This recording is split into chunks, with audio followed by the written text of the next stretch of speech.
Hello everyone, I'm Jensen. Today is Thursday, April 15th.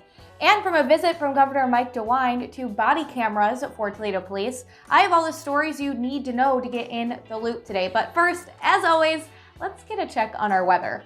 Few light rain showers are still a possibility east of I-75, and those will dissipate heading into the overnight hours and into tomorrow morning. Here's the deal with tomorrow. Again, I think it's going to be the brightest day of the next three. The afternoon should be really beautiful.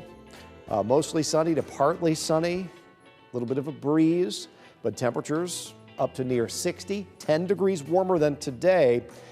And then it drops back a little bit on Saturday. Now, these are just minor variations through the weekend, but when they're tied to the sky condition, it can make a big difference in how it feels. And on Saturday, with an overcast sky and highs in the middle 50s and a breeze coming down off the water, it's just simply going to be a chilly setting on Saturday. Tonight's a little bit breezy. 36 will be the low temperature, and then tomorrow partly sunny, near normal, the high of 59. Tomorrow's a day where if the sun is shining brightly enough in the afternoon, one of those that feels a little bit warmer than the actual air temperature. Saturday, flip that around completely. The high 55, but it should feel colder than that. With a northeast breeze, it gets just a little bit gusty and maybe even a few sprinkles under a mostly cloudy to overcast sky. And water, low-fat milk, and 100% juice will soon be the default options for children dining out in the city of Toledo. On Tuesday, City Council approved a measure that will make healthy drinks the default option for kids' meals at restaurants in the city. Executive Director for the Northwest Ohio American Heart Association, Sarah Haggerty, said Toledo is only the third area in the state of Ohio to pass a similar measure. According to Haggerty, the average child in America consumes 30 gallons of sugary drinks per year, 10 times the recommended amount and enough to fill a bathtub. Parents will still have a choice to order something else off the menu for their kids, but Haggerty says it will give parents an out to make the healthier choice for their kids. The measure gives restaurants a 6-month implementation period so businesses have time to adjust their menus and train their staff. And the Toledo Police Department says that 100% of Toledo's officers who interact with the public have been equipped with body-worn cameras, or BWCs. TPD calls this a crucial goal as they started the process of equipping TPD officers with BWCs in 2017. But due to technological capability issues, the cameras had to be returned in 2018. After purchasing new cameras in 2018, the first group of cameras went to Field Operations Patrol officers because they interact with residents the most. The department now has expanded the list of officers that wear BWCs to include all the positions you see on your screen right now. The department says plainclothed officers, including vice/narcotics detectives and persons and property detectives, will not be issued BWCs due to the nature of their work. There's also a small pool of BWCs that officers may utilize while working privately off-duty if their daily uniform does not include a BWC. TPD says the BWCs cost about $700 each, taken out of the department's budget. The department also pays for unlimited storage for the footage, which is an additional $280,000 per year. And the Toledo Lucas County Health Department is offering walk-in COVID-19 vaccine clinics as case numbers continue to rise. Tomorrow, the Pfizer vaccine will be available to anyone 16 and older without an appointment at the Lucas County Rec Center in Maumee. Those 16 and 17 must be accompanied by a parent or guardian. Plus, the health department will offer walk-ins starting Monday downtown. Vaccines will be administered on a walk-in basis Monday through Friday from 9 in the morning until 4 in the afternoon. Health Commissioner Eric Jaginski said he hopes that the walk-in clinics lead to more people actually getting vaccinated. We're trying to make sure that, again, we have access that is much easier to get the vaccination. And Ohio Governor Mike DeWine held his usual coronavirus press briefing today at the University of Toledo. And while he applauded the county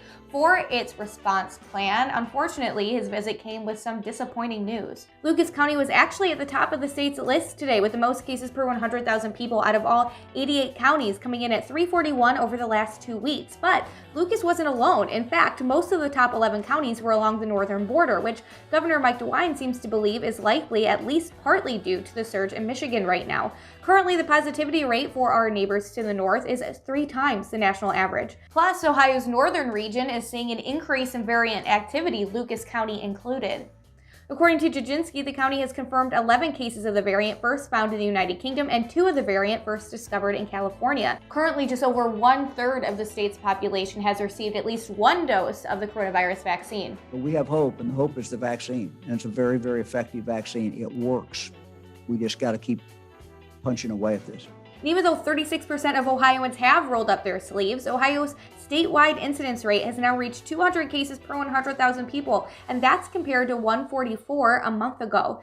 And why do we care about this? Well, as a reminder, DeWine said before that once the state hits 50 cases per 100,000 people, all public health orders would be lifted. At the time, we were on a downward trend, but that trend has since reversed. Pfizer CEO said today that down the road there may be a need for a third dose of the company's COVID-19 vaccine. He says it's likely a third dose will be needed at some point over the next year. And that's due to the variants that we were just talking about here in Ohio and Michigan and across the country that continue to be discovered. So Pfizer's CEO says studies are underway to determine if that will be necessary, and we will of course keep you updated every step of the way.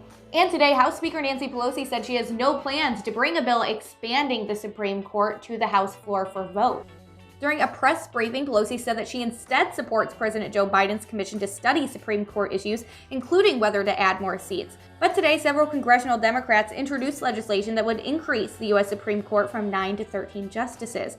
Biden last week ordered a study on overhauling the Supreme Court, creating a bipartisan commission that will spend the next 6 months examining the politically explosive issues of expanding the court and instituting term limits for justices, to name just a few. In launching the review, Biden fulfilled a campaign promise he made after receiving pressure from activists and Democrats to realign the Supreme Court after its composition tilted sharply to the right during President Donald Trump's term. Trump nominated 3 justices to the High Court, including conservative Justice Amy Coney Barrett, who was confirmed to replace the late liberal Justice Ruth Bader Ginsburg, just days before the last presidential election. That gave conservatives a 6-3 split with liberals on the court. And before I go, as always, let's talk about something fun. And by that today, I mean dinosaurs. A new study has found that there were likely 2.5 billion T-Rexes that roamed the earth over the course of a couple million years. It's a first of its kind number, but just an estimate with a fairly large margin of error. This species roamed North America for about 1.2 million to 3.6 million years, meaning the T-Rex population density was small at any one moment. About 100 or so T-Rex fossils have been found, 32 of them with enough material to figure they are adults, and scientists say that if there were, say, 2.5 million T-Rexes instead of billion, we probably would have never known they existed.